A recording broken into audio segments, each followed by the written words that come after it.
Студот и снегот им го продолжија распустот на учениците. Наместо на 18 јануари во училишните клупи се вратија денеска. Одложениот старт на наставата беше искористен за завршување на преземените активности во одржувањето и уредувањето на училиштата. Огрев има за сите училишта, а завршена е и дезинфекцијата. Патиштата се проодни кон високопланинските села. Се почистени патиштата до училишните објекти. Дворовите на училиштата се прочистени, има пристап до училишните објекти. Системот на грејење функционира во сите училишта, снабдени се со огрев училиштава.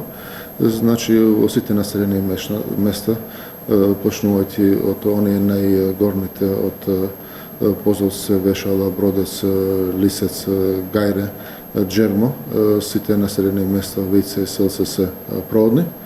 Второто полугодие за учениците од македонска настава во гимназијата Кирил Печиновиќ требаше да донесе и решавање на долгогодишниот просторен проблем, но временските услови го одложија завршувањето на работите во втората зграда на старата гимназија.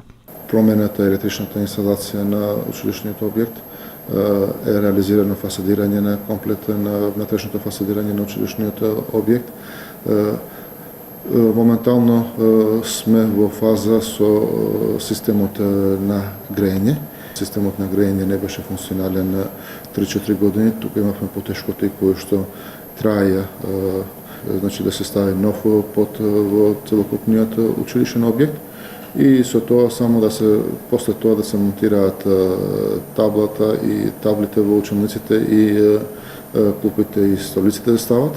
Оваа недела учениците гимназијалци ќе работат во 2 смени со скратени часови. Во меѓувреме се очекува да завршат работите со санирањето на вториот објект, да се изврши проверка на системот за затоплување, да се постави училишниот инвентар кој веќе е набавен и со тоа да се стави крај на маките на генерации ученици и наставници од Тетовската гимназија.